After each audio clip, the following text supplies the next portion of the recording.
امیر بلاچ قتل کیس میں ایک نیا موڑ سامنے آ گیا۔ ایک شوٹر تھا ہارون، اس نے انکشاف کیا تھا بیک اینڈ پہ جو ٹیم تھی اس میں ایک تیفی بٹ گروپ کا ایک قریبی ساتھی تھا، عمان سے گرفتار کیا گیا اسے انٹرپول کے ذریعے۔ میرے ساتھ موجود ہے سینئر کرائم رپورٹر خرم پاشا صاحب۔ سر، بلاول کون ہے؟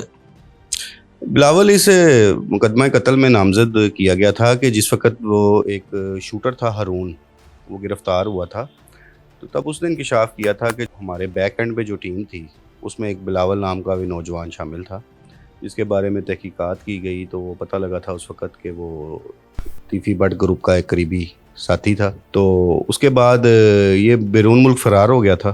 دبئی؟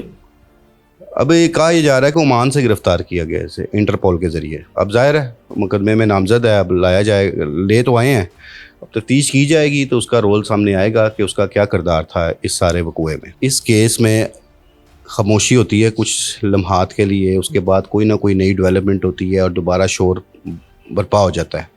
ابھی پچھلے چند ماہ سے چونکہ کوئی خاص ڈیولپمنٹ نہیں ہو رہی تھی اس کیس کے حوالے سے، لیکن اب بلاول گرفتار ہوا ہے تو ایک دفعہ پھر اس کیس کے بارے میں ڈسکشنز شروع ہو گئی ہیں، اور جہاں تک رہا تعلق اوور آل کیس کا، وہ آپ کے سامنے ہی ہے کہ جو تیفی بٹ کے بنوئی جاوید بٹ قتل ہوئے اس میں جو نامزد ملزمان ہیں، اب اس وقت دونوں گروپ میں سمجھتا ہوں ایک ایکول سٹیٹس پہ آ گئے ہیں۔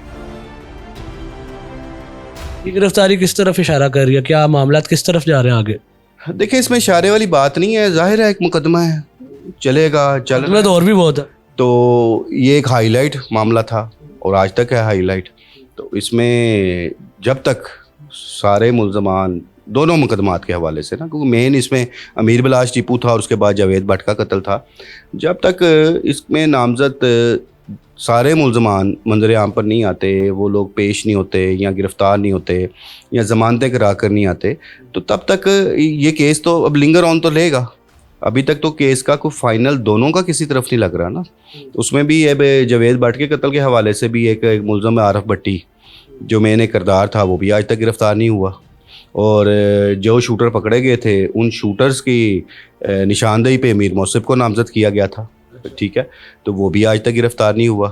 اسی طرح اس کیس میں دیکھ لیں، حالانکہ اس کیس میں تو ہمیشہ ایک چیز کہتا آ رہا ہوں ایک عرصے سے کہ جو امیر بلاش ٹیپو کے قتل کے حوالے سے تھا کہ جو ایک ملزم مرکزی گوگی بٹ اس میں ہے، وہ جو منظر عام پر نہیں ہے، حالانکہ بہت زیادہ فوائیں تھی اس حوالے سے، جی گرفتار کر لیا گیا انہیں، لیکن وہ فوائیں بھی جھوٹی ثابت ہوئیں۔ تو تیفی بٹ جو ہیں وہ بھی ایک عرصہ سے بیرون ملک مقیم ہے، اور اسی طرح امیر موصف بھی بیرون ملک مقیم ہے۔ اب کیسر بٹ اور کیسر بٹ کا تو خیر بالکل سامنے آ رہا ہے کہ وہ دبئی میں مقیم ہے۔ امیر فتح کے بارے میں بھی کہا جا رہا ہے وہ گو کہ اس کی ابھی تک کوئی ایسی کوئی تصویر کوئی ویڈیو منظر عام پر نہیں آئی جس سے اندازہ لگایا جا سکے کہ وہ کہاں ہے، لیکن کہا یہی جا رہا ہے کہ وہ بھی بیرون ملک ہے۔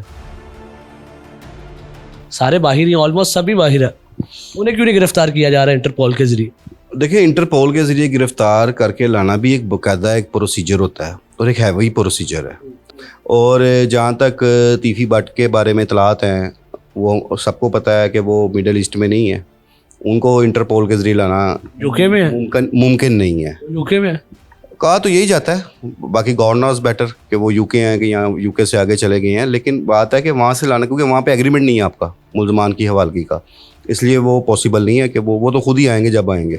اسی طرح اگر رہا بات امیر موصف کی یا دیگر ملزمان کی، تو ان کا بھی یہ پروسیجر کر رہے ہیں کہ جب اس پروسیجر تک پہنچیں گے تو پھر ڈیفینیٹلی انٹرپول کے ذریعے ان کی گرفتاری کے لیے بھی پولیس رابطہ کرے گی۔ اور ایک چیز آپ دیکھ رہے ہوں گے، کہا یہ جاتا تھا کہ یہ جی کیس بڑا سست رفیع کا شکار ہے، ابھی آپ دیکھیں کسی کے وہم و گمان میں بھی نہیں تھا کہ بلاول کو گرفتار کیا جائے گا، اچانک ہی خبر آئی نا کہ جسے گرفتار کر لیا۔ اٹس مین کہ پولیس متحرک ہے، اور پولیس جو اپنی قانونی کارروائی ہے، جو ایک پروسیجر ہے ان کا، اس پہ وہ کام کر رہی ہے، اور اسی طرح دیگر ملزمان کی گرفتاری کے لیے بھی وہ ایکٹیو ہے، اور وہ کوشش کریں گے کہ باقیوں کو بھی گرفتار کر کے لایا جائے۔ اس معاملے کو ختم کیسے کیا جائے؟ میں اس میں ایک اس حوالے سے ہم لوگوں نے بھی آواز بلند کی تھی سب سے پہلے کہ جی اس کو امن کی طرف لے جایا جائے اور صلح کی طرف لے جایا جائے، ہم کردار ادا کریں، اور اس میں کافی ساری قوتیں متحرک بھی ہیں اس میں۔ اگر مثال کے طور پر لاہور پولیس خود چاہتی ہے کہ یہ دشمنی ختم ہو، اب اور اس کے لیے بہت سارے پولیس افسران متحرک بھی رہے ہیں. آپ کے انٹرویوز میں ایک بار آپ نے کہا تھا کہ پولیس کی وجہ سے نہیں ہو رہا یہ سارا معاملہ. وہ میں نے ماضی کی پولیس کا ذکر کیا تھا, لیکن جو موجودہ سیٹ اپ اس وقت چل رہا ہے اس میں کافی اس حوالے سے کوشش کی گئی ہے کہ کسی طریقے سے بھی ان دونوں گروپوں کے مابین جو ہے ایک امن کا راستہ بنایا جائے, ان کے درمیان صلح کرائی جائے تاکہ جو یہ جانی نقصانات ہو رہے ہیں وہ نہ ہوں. پولیٹیکل انفلوئنس آ رہا ہے اس میں؟ ڈیفینیٹلی جی, وہ تو ظاہر ہے دونوں گروپوں کا آلویز رہا ہے, ہر دور میں رہا ہے, آج بھی ہے. دونوں گروپوں کے جو تعلقات ہیں وہ سیاسی شخصیات کے ساتھ ہیں, اور سیاسی شخصیات بھی متحرک ہیں اس حوالے سے کہ ان دونوں گروپوں کے درمیان صلح کرائی جائے, لیکن ابھی تک ان کو خاطر خواہ کامیابی حاصل نہیں ہو سکی. وجہ کیا؟ اس میں وجہ یہ ہے کہ اعتماد کا فقدان جو ہمیشہ رہا ہے. کس پر اعتماد؟ کہ دونوں ایک دوسرے پہ اعتماد نہیں کرتے, دونوں گروپ ہی. ظاہر ہے کہ اب نقصان دونوں گروپوں کا ہے, پہلے ایک گروپ کا ہوتا رہا ہے, اب دوسرے گروپ کا بھی نقصان ہوا ہے جانی. تو وہ ایک جو اعتماد کا فقدان ہے نا, وہ میری نزدیک میں سمجھتا ہوں, باقی انٹرنلی اور بھی ہو سکتا ہے کوئی معاملات ہوں کہ وہ اعتماد کے فقدان کی وجہ سے صلح نہیں ہو پا رہی.